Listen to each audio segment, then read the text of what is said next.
Tapi kalau Tuhan bilang bagus, mau apa? Biar saya bilang kurang bagus, tapi saudara menyanyi dengan sungguh. Tuhan bilang bagus, mereka bernyanyi untukku. Nyanyi, datanglah ke hadapannya dengan sorak-sorak. 3. Ketahuilah bahwa Tuhanlah Allah. Dialah yang menjadikan kita. Kita dijadikan oleh Tuhan. Anak saya bukan keluar karena saya kawin sama istri saya. No. Dia dijadikan Tuhan. Karena Tuhan mau menurunkan anak saya, dia pertemukan saya dengan istri saya. Terbalik. Karena dia mau jadikan saudara, dia pertemukan ayah saudara dengan ibu saudara.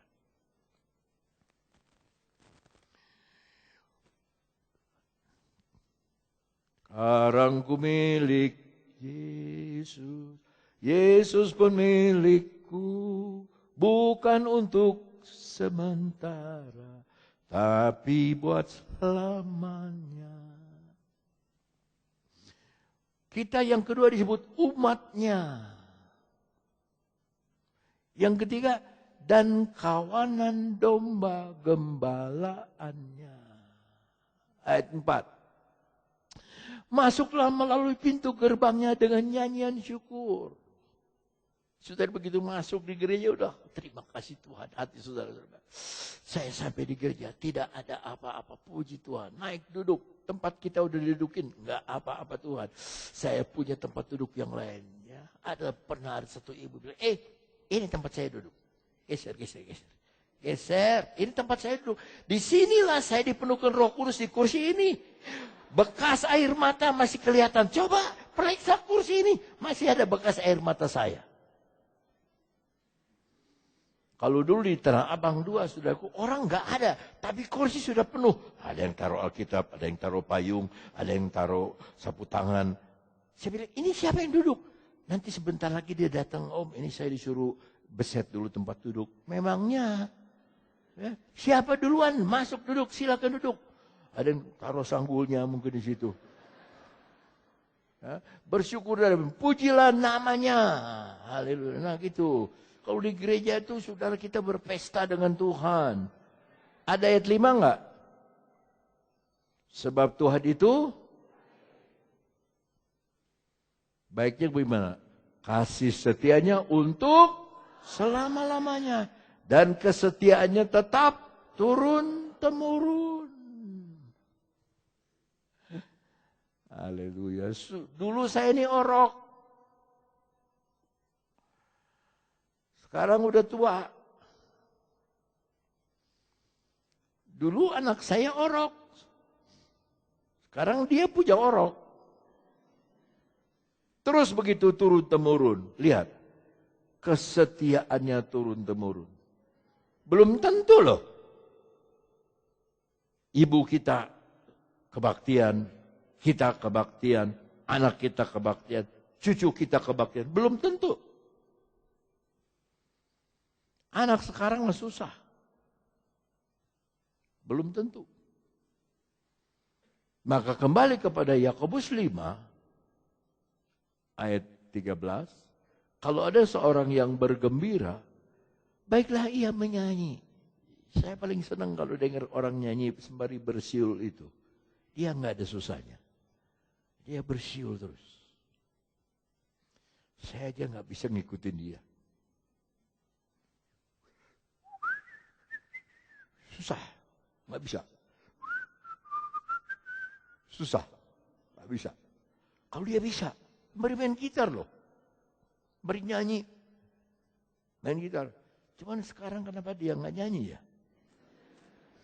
Malah saya udah tunggu-tunggu, dia udah bolak-balik tadi. Apa dia cari gitar? Saya bilang, aduh nyanyi lah. Lebih sering nyanyi, lebih sehat. Lebih sering nyanyi, lebih bagus. Nah ini pemimpin pujian di Jakarta bilang begini. Saudara, kalau kita orang kuat di dalam Tuhan, pasti kita menyanyi. Sebab kekuatan Tuhan adalah nyanyian kita. Terbalik, sukacita Tuhan adalah kekuatan kita. Terbalik dia ngomong. Ini haleluya lagi, karena nggak tahu Alkitab. Kesukaan Tuhan adalah kekuatan kita. bergembira dengan menyanyi, bersuka. Haleluya. Kerja, kalau dikerjakan dengan sukacita, comro aja enak. Benar. Ini comro enak benar. Sebab orang bikinnya dengan hati. Kerjanya pakai hati. Ya. Kenapa ya kuenya sama? Kue talem. Kenapa sih itu punya enak? Kenapa sih ini punya kurang enak? Kenapa sih itu punya legit? Kenapa yang itu murudul? Kenapa? Ya tanyakan kepada yang membuat. Kalau membuatnya marah-marah, kesel banget. Murudul lah tuh kami. Ya, tetapi kalau ada seorang yang baiklah ia menyanyi. Nah, sampailah kita kepada doa yang terakhir. Doa yang ketiga. Doa yang paling berat, tetapi doa yang paling mantap. Bunyinya begini, dari ayat ini juga. Kalau ada seorang di antara kamu yang menderita, baiklah ia menyanyi.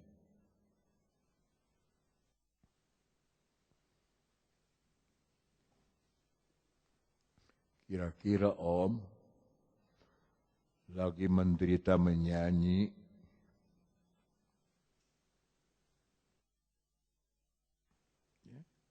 masa lagi menderita menyanyi? Sudah lihat waktu meninggalnya ayahnya Arman, Hardi Halim, ayahnya meninggal. Waktu besok mau dikubur malam ini, khotbah penghiburan. Kok anak-anak cucu-cucunya nyanyi lagu sekolah minggu. Mengalir, mengalir. Ini peti di sebelahnya. Hatiku penuh dan waduh, maka ayat ini terbuka apa saya sekarang. Kalau lagi susah saya nyanyi. Satu kali saya lihat ibu saya goreng dendeng. Menggoreng dendeng. Nangis dia. Tapi sebab dalam bahasa Inggris menyanyikan mazmur. Mah kenapa? Kunaon mah? Pakai bahasa Sunda saya sama mama. Kalau sama papa bahasa Indonesia. Kunaon mah? Itu kunaon? Mama lagi memuji Tuhan, lagi senang. Lagi, kenapa gitu? Itu begitu nyanyinya nggak karu-karuan. Lagi bermazmur mama. Pantesan dendengnya enak terus. Satu kali ibu saya sakit di rumah sakit. Diambil daging lebihnya dari payudara. Jadi mau gak mau saya. Sama om, adiknya mama saya. Saya goreng dendeng. Kenapa gosong? Gosong lagi. Oh si om saya bilang. Begini kalau goreng dendeng, kayak gosong juga dia. Ngajarin sama juga gosong. Akhirnya saya ketemu mama. Mah, goreng dendeng gimana supaya nggak gosong? Heula kana cai. Karena abusin karena minyak. Masukin dulu ke dalam air. Baru taruh ke dalam minyak. Itu Alkitabiah loh. Terima dulu baptisan. Baru dipenuhkan Roh Kudus. Haleluya. Dan ketika penuh Roh Kudus, saudaraku, tidak tutung, tidak berkelebihan, enak renyah. Oh begitu. Makanya anak Tuhan yang belum dibaptis, nanti akhir bulan baptis dulu. Baru terima Roh Kudus. Dan handphone itu akan tidak berarti buat saudara. Handphone. Sok dia mereka diberi mah. Saya nggak punya handphone udah 10 tahun. Nggak apa-apa, baik. Baik. Saya kalau udah khotbah di El Sari dijemput terus pakai mobil. Ya, dijemput terus pakai mobil. Sampai saya, macet juga sampai. Kemarin yang ngejemputnya, orang tuanya sakit. Maaf, kami nggak bisa jemput. Nggak apa-apa. Nggak apa-apa, kita pergi ke sana. Sampai juga di El Sadai. Dijemput, nggak dijemput juga sampai. Ada handphone nggak ada handphone juga, punya handphone, nggak punya handphone juga sama, mati. Saudara bakal mati. Apa mati mesti pakai handphone? Enggak. Aduh, kenapa kita terikat?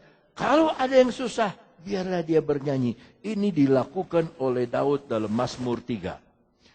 Mazmur 3 dibagi dalam 3 puisi. Puisi pertama ayat 1 mulai. Mazmur Daud ketika ia lari dari Absalom anaknya. Ya Tuhan. Ayat kedua. Betapa banyaknya lawanku. Bukan mobilku. Lawan. Banyak. Banyak orang yang bangkit menyerang aku.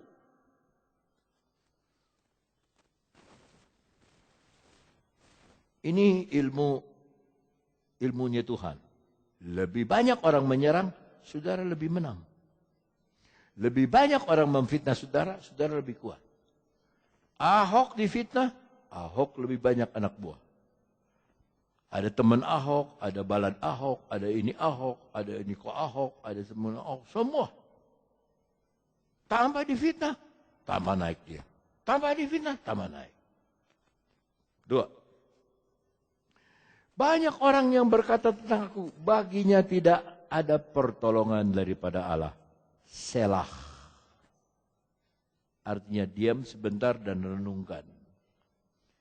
Siapa di antara saudara masih suka baca firman Allah dan merenungkannya?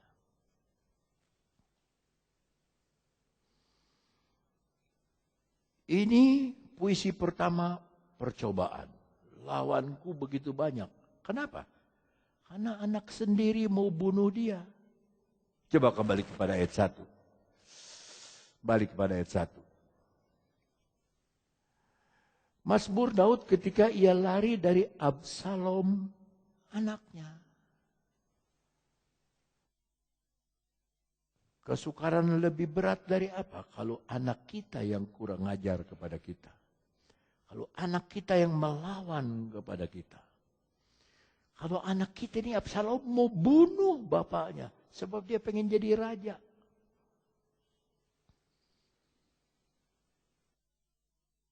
Balik ke ayat 3.